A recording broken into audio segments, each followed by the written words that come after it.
Hello everyone. आज इस video में कंटिन्यू करेंगे अपना chapter number 2 acid base and salt.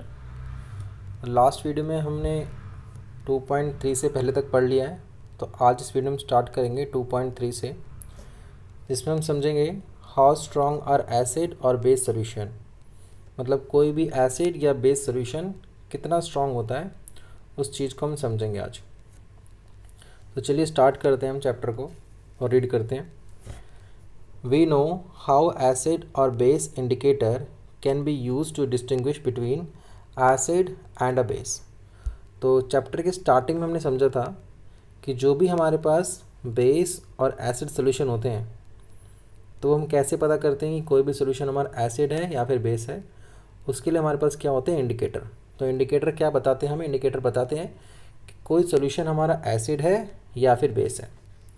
So we have also learned in the previous section about dilution and decrease in the concentration of H plus और OH minus ion in a solution। तो जैसे हमने अपने last part में देखा था कि जब किसी एसिड को हम अगर पानी में मिलाएं तो उसमें से H प्लस आयन रिलीज़ होते हैं। अगर हम किसी बेस को पानी में मिलाएं तो हमारे पास OH माइनस आयन रिलीज़ होते हैं, उनका कंसनट्रेशन है वो डिक्रीज़ होता रहता है। Can we quantitatively find the amount of these ions present in a solution. तो क्या हम उनकी क्वांटिटी का पता लगा सकते हैं कि किसी सोल्यूशन के अंदर जो H प्लस आयंस हैं या फिर जो OH माइनस आयंस हैं वो उस एसिड के अंदर या फिर उस बेस के अंदर कितने हैं। हाउ कैन वी जज how strong a given acid और बेस। मतलब जो भी हमारे पास एसिड या बेस है वो कितना स्ट्रॉन्ग है। तो देखते हैं कि हम कैसे उसको बता सकते हैं। कोई भी ऐसे मान लीजिए एक दही है और लेमन है, तो हमें पता है कि दही थोड़ा कम खट्टी होती है और जो हमारा जो नींबू होता है वो थोड़ा ज़्यादा खट्टा होता है। तो दोनों में क्या है, जो एसिड की जो मात्रा है वो अलग अलग है। तो अब दही और नींबू तो हम टेस्ट करके बता सकते हैं कि कौन कितना खट्टा कौन कितना खट्टा कम है, मगर हर सोल्यूशन को हम टेस्ट करके नहीं बता सकते। तो उसके हम कंसंट्रेशन को कैसे बताएंगे? देखिए, we can do this by making use of universal indicator which is mixture of several indicator. The universal indicator show different colour at different concentration of hydrogen ion in solution. तो concentration पता करने के लिए हम एक universal indicator का इस्तेमाल करते हैं, जिसमें क्या होते हैं, डिफरेंट कलर होते हैं जो अलग अलग कंसंट्रेशन, हाइड्रोजन के अलग अलग कंसंट्रेशन के लिए वो अलग अलग कलर देता है।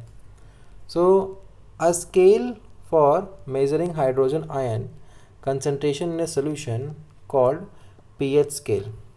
मतलब किसी सोल्यूशन के अंदर हाइड्रोजन का कितना कंसंट्रेशन है उसको मेज़र करने के लिए हमारे पास एक स्केल होता है, उसको हम बोलते हैं पीएच स्केल। तो पीएच स्केल को डेवलप किया गया है सोल्यूशन के अंदर हाइड्रोजन के आयंस की कंसंट्रेशन को मेज़र करने के लिए। अब जो ये पीएच स्केल है, इसमें जो पी है, पीएच के अंदर वो स्टैंड फॉर पोटेंस। तो जर्मन में एक वर्ड होता है पोटेंस, इसका जो मीनिंग है वो क्या है, पावर। क्लियर? तो पीएच का जो मतलब है, पी मतलब पावर और ये एच है मतलब ये हाइड्रोजन, मतलब हाइड्रोजन की पावर बताता है हमारा क्या, पीएच स्केल। तो जो हमारा पीएच स्केल होता है उसके अंदर जो मेज़र होते हैं वो 0 से लेकर 14 तक होता है। तो अगर कोई भी सोल्यूशन का अगर हम पीएच लेवल नाप रहे हैं, अगर 0 आ रहा है तो क्या होगा, बहुत ज़्यादा एसिडिक होगा। और अगर 14 है तो क्या होगा, बहुत ज़्यादा बेसिक, या फिर बोलेंगे वेरी एल्कलाइन। क्लियर? तो इस बात को हमें ध्यान रखना है। PH should be thought of simply as number which indicate acidic और बेसिक नेचर। तो पीएच हमें क्या बताता है, हमें एक नंबर देता है जिससे पता लगता है कि वो कितना एसिडिक है या फिर कितना बेसिक है हमारा solution. Higher the hydronium ion, मतलब जितना ज़्यादा हमारा हाइड्रोजन है, H प्लस आयन जितना बढ़ेगा उतना ही पीएच लेवल क्या होगा, घटेगा। तो यहाँ से हम ये देख सकते हैं कि पीएच जितना कम होगा वो सोल्यूशन हमारा उतना ही ज़्यादा क्या होगा, एसिडिक होगा। और जितना ही हमारा पीएच बढ़ेगा उतना ही क्या होगा, हमारा उसका सोल्यूशन का जो नेचर है वो बेसिक हो जाएगा। पी एच प्लस आयन बढ़ने से एसिडिक नेचर बढ़ता है और पीएच लेवल घटता है, ये बात हमें ध्यान रखनी है। तो जैसे यहाँ पे देखिए, मार्क कर लीजिए इसको, higher the hydronium ion concentration lower is the pH value. जितना हाइड्रोनियम आयन का कंसंट्रेशन इंक्रीज होगा उतनी ही पीएच की जो वैल्यू है वो लो होती जाएगी। आगे, pH of neutral solution is 7। अगर कोई न्यूट्रल सोल्यूशन है तो उसका पीएच क्या होगा, 7। और अगर वैल्यू 7 से कम है तो वो एसिडिक सोल्यूशन होगा, और अगर वैल्यू 7 से 14 के बीच में है तो क्या होगा, हमारा बेसिक सोल्यूशन होगा। क्लियर? तो ये बात हमें ध्यान रखनी है। So as the pH value increase from 7 to 14, it represent an increase of OH minus in concentration in solution. अगर किसी भी सोल्यूशन के अंदर OH माइनस का कंसनट्रेशन बढ़ता है तो इसका मतलब क्या है, उसका बेसिक नेचर इंक्रीज हो रहा है, मतलब वो और ज़्यादा एल्कलाइन हो रहा है। So generally paper impregnated with the universal indicator used for the measuring pH. तो अगर हम ध्यान से इसको देखें, स्केल देखिए, ये एरो है यहाँ पे, ये दिखा रहा है increase in H plus ion concentration. तो जितना ज़्यादा हम लेफ़्ट साइड मूव करेंगे, मतलब जितनी ही वैल्यू कम होती जाएगी उतनी क्या होगा, उसका एसिडिक नेचर इंक्रीज़ होगा, और जितनी वैल्यू इंक्रीज़ होगी उतनी क्या होगा, उसका बेसिक नेचर इंक्रीज़ होगा। क्लियर? अब आगे देखिए, यहाँ पे क्या है, डिफरेंट डिफरेंट कलर है, अलग अलग पीएच पे क्या होते हैं, अलग अलग कलर होते हैं।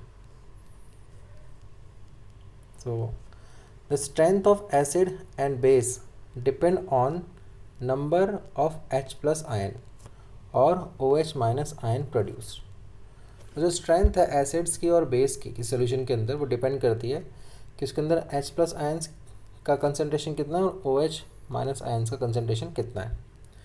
If you take hydrochloric acid and acetic acid of the same concentration, say 1 molar, then these produce different amount of hydrogen ions. Acids that gives rise to more H plus ions are said to strong acid। मतलब जिसके किसी भी solution के अंदर मान लो H plus ions की मात्रा ज़्यादा है तो वो क्या होगा, स्ट्रॉन्ग एसिड होगा। And acid that give less H plus ions are said to be weak acid. मतलब जितना ज़्यादा हमारा H प्लस आयन इंक्रीज़ होगा वो उतना ही एसिड क्या होगा, स्ट्रॉन्ग हो जाएगा, और जितना ही H प्लस आयंस डिक्रीज़ होगा वो उतना ही क्या होगा, वीक हो जाएगा। तो ये बातें ध्यान रखनी है। अब समझते हैं हम importance of pH in everyday life, मतलब हमारी रोज़मर्रा की ज़िंदगी में पीएच का क्या महत्व है। तो देखिए, are plants and animal pH sensitive. जो प्लांट्स और एनिमल्स होते हैं वो क्या बहुत ज़्यादा सेंसिटिव होते हैं पीएच को लेकर। जैसे हमारी जो बॉडी होती है उसका एक पीएच रेंज होती है जो होती है 7 to 7.8। Living organism can survive only in a narrow range of pH change. तो अगर हमारी बॉडी में बहुत ज़्यादा पीएच चेंज हो जाता है तो हम सर्वाइव नहीं कर पाएंगे। ऐसी जो हमारी रेन होती है, जो रेन वाटर होता है, अगर उसका पीएच 5.6 से कम हो जाता है, 5.6 से अगर रेन वाटर का पीएच कम हो जाता है तो उसको हम बोलते हैं एसिड रेन। ये बात ध्यान रखनी है हमें। When acid rain flow into the river, और वही जो एसिड रेन होगा अगर उसका पानी अगर नदी तालाबों में जाएगा तो वो रिवर वाटर को भी क्या, रिवर वाटर का भी पीएच कम हो जाएगा, और जो एक्वाटिक लाइफ होगी, ठीक है, उसकी सर्वाइवल को क्या होगा, उससे बहुत खतरा पहुंचेगा। उनको जो भी एक्वाटिक लाइफ, मतलब जो भी ऐसे पेड़ पौधे हैं या फिर जो जानवर हैं जो पानी में रहते हैं, ठीक है, उनको सर्वाइव करने में थोड़ी सी दिक्कत आ जाएगी, क्योंकि जो पानी है वो ज़्यादा एसिडिक हो जाएगा। आगे देखिए, what is the pH of soil in our backyard. So plant require a specific pH range. तो डिफरेंट डिफरेंट टाइप के जो प्लांट होते हैं उनको भी क्या होता है, अलग अलग तरह के पीएच की रिक्वायरमेंट होती है प्रॉपर ग्रोथ के लिए। To find out the pH required for the healthy growth of plant, you can collect the soil from various places and check the pH in manner described below in activity 2.12। तो अगर हम different different जगह के soil को लें और check करें pH scale से, तो हम पता लगा सकते हैं कि अलग अलग जो सॉइल होती है उनका पीएच क्या होता है, अलग अलग होता है। इसलिए अलग अलग जगहों पे अलग अलग तरह के प्लांट्स उगाए जाते हैं। So you can note down which plants are growing in the region from which you collect the soil. तो आपको ध्यान रखना है कि जिस जगह से आपने सॉइल को कलेक्ट किया है वहाँ पे किस तरह की खेती करी जाती है, क्या चीज़ ज़मीन पर उगाई जाती है। तो हमें समझ में आ जाएगा कि किस तरह की चीज़ के लिए हमें कितना पीएच चाहिए होता है। आगे देखिए, पीएच इन अवर डाइजेस्टिव सिस्टम, मतलब जो हमारा डाइजेस्टिव सिस्टम होता है उसका भी क्या होता है, कुछ पीएच होता है। So it is very interesting to note that our stomach produce hydrochloric acid. तो बात ध्यान रखनी कि हमारे स्टमक में अंदर क्या होता है, हमारे स्टमक के अंदर हाइड्रोक्लोरिक एसिड जो है वो प्रोड्यूस होता है। It help in digestion of food without harming the stomach. तो जो हाइड्रोक्लोरिक एसिड है वो क्या करता है, हेल्प करता है फूड को डाइजेस्ट करने में, और फूड को डाइजेस्ट करने में हेल्प कर रहा है और उससे स्टमक को कोई नुकसान नहीं पहुंच रहा। During indigestion the stomach produce too much acid and this causes pain and irritation. तो अगर कभी भी पेट में इनडाइजेशन होता है, कोई प्रॉब्लम्स हो जाती है, तो उसमें होता क्या है कि हमारे जो हाइड्रोक्लोरिक एसिड है बहुत ज़्यादा प्रोड्यूस हो जाता है। इसकी वजह से इनडाइजेशन हो जाता है और पेट में क्या होता है, पेन होना स्टार्ट हो जाता है या फिर पेट में इरिटेशन हो जाती है। तो वो क्यों हो रहा है, वो सब हाइड्रोक्लोरिक एसिड के कारण होता है। तो अगर हमें उस पेन से रिलीफ पाना है, so to get rid of this pain people use bases called antacid. तो हम उस एसिड को कम करने के लिए हम कोई भी एक ऐसी मेडिसिन लेंगे जिसमें क्या होगा, बेस की मात्रा ज़्यादा होगी, तो उस तरह की मेडिसिन को बोलेंगे हम antacid. One such remedy must be suggested by you at the beginning of this chapter. तो स्टार्टिंग में हमने देखा था एंटासिड, एक इसका नाम था मिल्क ऑफ मैग्नीशिया, ठीक है। तो इसको हम बोल सकते हैं मैग्नीशियम हाइड्रोक्साइड। एक तरह का हमारे पास क्या है, बेस है। A mild base is soft and use of this purpose. तो अगर पेट में हमारे कब्ज वगैरह हो जाए, इंडाइजेशन हो जाए, तो हम क्या लेंगे, हम ऐसी कोई मेडिसिन लेंगे जो क्या होगी, एंटासिड, मतलब इसमें बेस की मात्रा होगी जो हमारे पेट में जो एसिड है उसको न्यूट्रलाइज कर देगा। PH change as a cause of tooth decay. तो अगर पीएच चेंज होता है तो हमारे दांतों के अंदर जो पीएच होता है, हमारा जो माउथ होता है, उसका अगर पीएच अगर चेंज होगा तो हमारे दांत भी क्या होते हैं, सड़ना स्टार्ट हो जाते हैं, दांत में कीड़े लग जाते हैं। वो कैसे लगते हैं, देखिए ध्यान से। Tooth decay start when the pH of the mouth is lower than 5.5। अगर हमारे माउथ का पीएच 5.5 से कम हो जाएगा तो टूथ इनेमल जो, मतलब जो हमारा टूथ है वो, मतलब जो दांत है वो, उसमें कीड़े लग जाएंगे तरीके से, ठीक है। तो होता है कैसे, मान लीजिए हमने रात को खाना खाया और ब्रश नहीं करा और हम सो गए, तो जो खाना होता है हमारे दांतों में फंसा होता है, तो उससे होता है क्या, हमारे मुंह में बैक्टीरिया आ जाते हैं और बैक्टीरिया क्या करते हैं, अपने अंदर से कुछ एसिड रिलीज़ करते हैं और वो एसिड हमारे दांतों में रह जाएंगे। उस एसिड की वजह से क्या हो, डिक्रीज़ हो जाएगा, और जैसे वो 5.5 से डिक्रीज़ होगा, 5.5 से नीचे जाएगा, तो हमारे जो दांत हैं वो सड़ना स्टार्ट हो जाएंगे, ठीक है। तो हमें ध्यान रखना है कि जो हमारा जो टीथ होते हैं वो कैल्शियम फॉस्फेट के बने होते हैं और वो बहुत ही एक तरह का हार्डेस्ट सब्सटेंस है हमारी बॉडी का, ठीक है, ये बात ध्यान रखनी है। It does not dissolve in water. जो कैल्शियम फॉस्फेट है वो वाटर में डिज़ोल्व नहीं होता, but is corroded when the pH in the mouth below 5.5।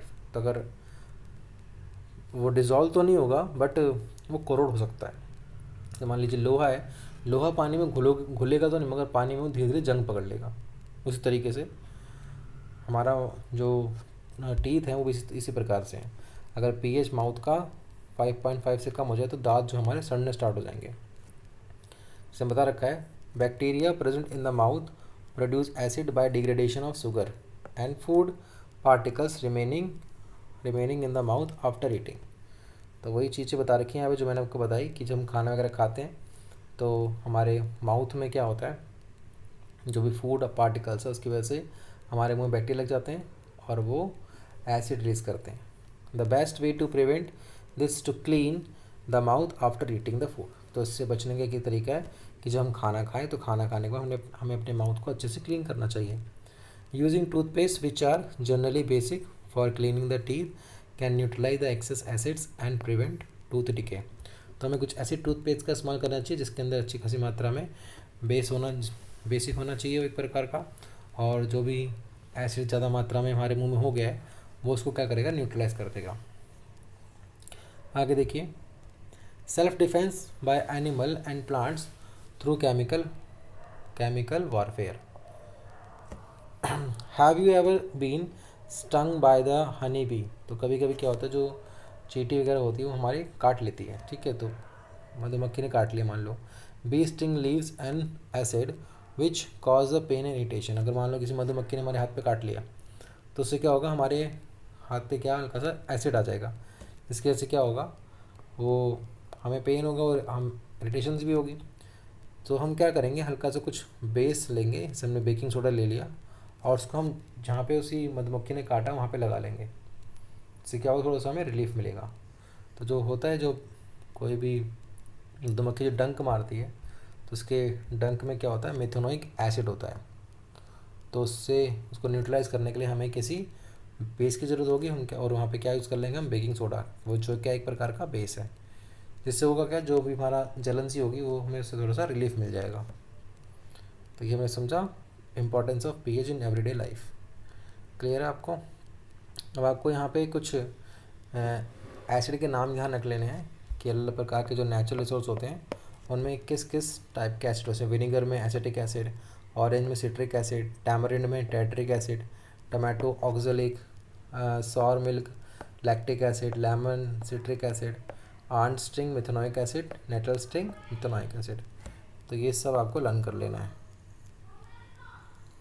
Clear. तो इस वीडियो में इतना रहने देते हैं हम। अब जो नेक्स्ट वीडियो होगी उसमें हम स्टार्ट करेंगे मोर अबाउट सॉल्ट से। तो यहाँ से हम देखेंगे चैप्टर के अंदर क्या है।